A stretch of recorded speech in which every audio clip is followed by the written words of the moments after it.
শ্বশুরবাড়িতে একাপুর প্রথম দিনের গল্প। বিয়ের পরের দিন যখন গোসল করতে যাব, তখন দেখি আমার লাগেজের সব দরকারি জিনিস আসলেও বডি ওয়াশ সাবান আসেনি।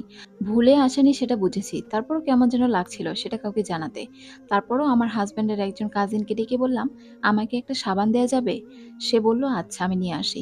ইউজ করা সাবান দিলে তো আর হবে না, ইনটেক আছে কিনা দেখছি। আমি রুমে অপেক্ষা করছি, কিন্তু সে আর আসছে না। এদিকে সকাল গড়িয়ে দুপুর হয়ে যাচ্ছে, কিন্তু কেউ আসছে না। আমাকে নাস্তার জন্য কে জিজ্ঞেস করছে না। পেটে অনেক ক্ষুধা ছিল। হাসবেন্ড একবারে এসে বলে গেছে, একটু অপেক্ষা করো, আমিও খাইনি, তোমার সাথেই খাবো তুমি গোসল সারার পরে। এই কথাটার উপর ভরসা করে 2 ঘন্টা খুবই বিব্রত বোধ করেছিলাম এভাবে বসে থাকতে, তা গোসলের জন্য।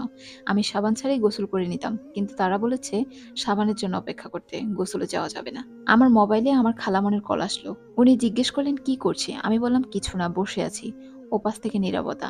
আবার কারো গলার আওয়াজও শোনা যাচ্ছে, বাট কথা বোঝা যাচ্ছে না। খালামণি বললেন, শোনো মা, একটু অপেক্ষা করো, সাবান নিয়ে আসতেছি। এর মধ্যে তোকে কেউ কিছু বলে কোনো কথা বলবি না। লজ্জায় আমার মাটির সাথে মিশে যেতে মন চাইলো।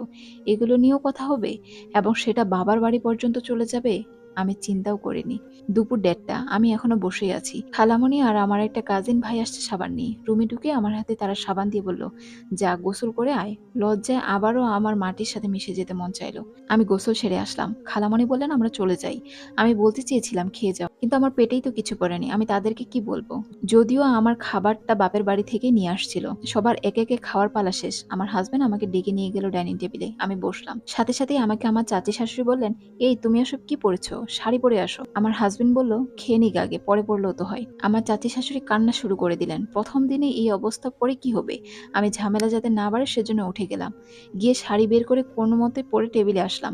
তখন সবাই আমাকে বলল, এই শাড়ি কি ছিল? না, আরো ছিল। আমি জবাব দিলাম, তাহলে তুমি এই শাড়ি কেন পরেছো? এইসব হালকা কালার কি বউরা পরে? দেখতেও কেমন কম দামে লাগছে। এসব তোমার বাবার বাড়ি রেখে এসো নেক্সট টাইম গেলে।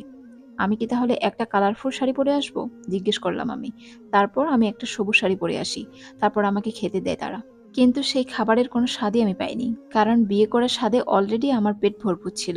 রাতে যখন ঘুমাতে যাব, তখন মা বাবার সাথে ফোনে কথা বলছিলাম। হঠাৎ কেউ একজন রুমে ঢুকে আমার ফোনটা কেড়ে নেয়। দেখলাম আমার ননাস। ফোনটা কেড়ে নিয়ে উনি বললেন, আমাদের গিবত করছো? আমি বললাম, না, ভালো মন্দ জিজ্ঞেস করছিলাম। তাহলে এতক্ষণ কি কথা? এত তোমার বাবাকে এখনই কল দাও, দিয়ে বলো ভালো মন্দের খোঁজ বাসায় এসে নিয়ে যেতে। এত ফোন আলাপ চলবে না, আর ফোনটাও আমাদের কাছেই থাকবে, সেটাও বলে দিও। আমি কল দিলাম আমার সেই খালামণিকেই, দিয়ে বললাম, বাবা আমার ফোন এখন থেকে আমার কাছে থাকবে না, দরকার হলে আমি কল দিব। তোমরা কল দিও না, আমাকে দেখতে এসো। বাবা ডাকলেও কথাগুলো খালামণিকে বলেছিলাম, কারণ বাবাকে এগুলো বলা যায় না, কলিজায় লাগে। খালামণি প্র্যাকটিক্যাল মাইন্ডেড, বাসায় সবাইকে সুন্দর করে ম্যানেজ করে নিতে পারবেন। এর মধ্যে একটা জরুরি কথা বলার ছিল। আমার বাবার বাড়ি, যেটা না বললে পরের দিনই হয়তো তারা আমার বাবাকে এখানে হাজির করাবে, আর অপমান করবে। কিন্তু সেটা কিভাবে? মোবাইল তো আমার কাছে নেই। আমি চুপি চুপি গেলাম মোবাইলটা ননাসের রুম থেকে চুরি করতে। গিয়ে দেখলাম ননাস আর ওনার মেয়ে জেগে আছে, হাতে মেহেদি দিচ্ছে, তাই আবার চলে আসলাম। আরেকবার চেক করতে হবে এসে।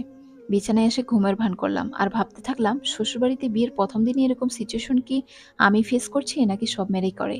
তারাও কি এভাবে রাতের অন্ধকারে নিজের ফোন চুরি করার জন্য সবার ঘুমের অপেক্ষা করে? বিয়ে নিয়ে হতাশ না হয়ে আল্লাহর কাছে দোয়া করা উচিত। দোয়াই ইবাদত। একমাত্র দোয়াই পারে ভাগ্য পরিবর্তন করতে।